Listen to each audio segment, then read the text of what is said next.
Why is starting a business so hard? Let's talk about it.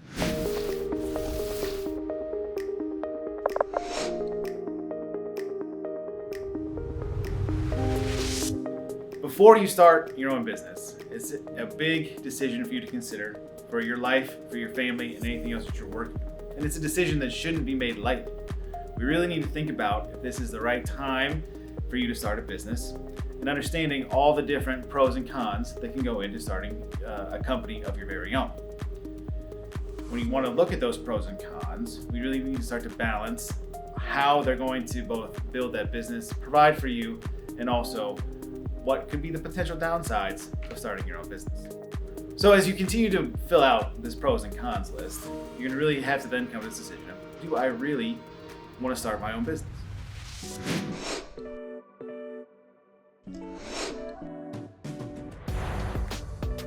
First, is my idea good? There's lots to consider when you're thinking about whether or not your idea is good. And when you think about it to yourself, right, it's going to sound like the greatest idea you've ever had. Of course, people are going to love it. They're going to want to come and visit you, spend money with you, and they're going to want to support your business. What we do have to think about is what our customer needs, how our customers are going to respond to this new product or service coming to their area or into the market, and really thinking through how it's going to fit their needs so they want to come and buy something from your business. How clear is my path to my first sale? Well, the answer to that question is really going to depend on our product market fit. And to understand product market fit, we really need to go talk to our customers to understand their needs and wants and what they like. To do this, we're going to do some customer discovery where we talk to them and hear about their problems, what they need, what benefits or features they're looking for in their product, and how it can fit into their life and their current way of buying or using products. In the end, the more willing the customers are to buy your product and it fits in what it is they're looking for, the easier it's going to be to start your business. Another question to ask yourself is, should I buy an existing business? Well, a new business, doesn't have a customer base and it does not have, products and sales. That makes the chance of failure a lot higher. Existing businesses have already figured all of that part out. However, that can be really expensive and tough for you to figure out which is the right business to buy and is it something that you're passionate about. If you're considering purchase a business, IASourceLink has resources that can really help you dive deeper into understanding that process and figuring out if purchasing an existing business is right for you. Another question you should ask yourself is, should I find a business partner? The answer to that question can be pretty tricky. It can seem pretty awesome to work with someone else when you're starting your own business, but there can be a lot of pitfalls as you're trying to split the business, understand roles, and figuring out who does what, and that it's an equitable and productive partnership. If you are considering a business partner, it can be really good to think about it and finding someone that has complementary skills to you. Let's say you're really good at working with your hands, but you're not so much in the web stuff.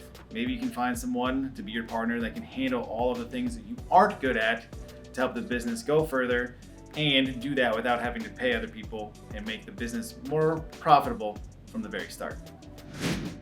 Another question to consider is if you should find a counselor or mentor. The answer is absolutely. If you can find a counselor or mentor that you can build a relationship with to ask and answer questions, that will really help you as you're starting your business. First, if you can find a mentor within your own network, that can be really helpful to accelerate your start.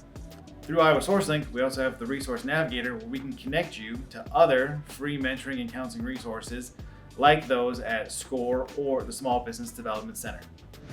Are there any shortcuts to building your own successful small business? The answer is no. People fall in love with the idea of being their own boss, but when you're running your own business, everyone else is your boss. Your customers are your boss, your employees are your boss, and the work is always happening, hardly ever any days off, and you cannot find any shortcuts to build a successful business to start and run. You've got to be there present and in it and ready to work hard to serve your customers and create a business that you can be proud of. What if my business fails? Unfortunately, that's a real risk of starting your own company, is the fact that it could fail. The fear of that failure is really scary, and it can be really hard and is much easier said than done to overcome that fear. However, if you can build up that confidence in your own ability, in your idea, you can create a successful business. If you do happen to fail, it's not the end of the world. You can take all the things you've learned from that first company and pour them into your next ventures to make them even more successful. At the end of the day, there are both positive and negative outcomes in making these decisions to start your own business. We hope that you thoroughly think through these questions and understand all the different parts of it before you get started, and know that IASourceLink is there to provide resources to support you along the way. Now, if you've gone through all these questions and weighed out the pros and cons, and you believe it is time to start your own business, our next video is going to cover the biggest mistake that many entrepreneurs make when starting their company, and that is skipping market research.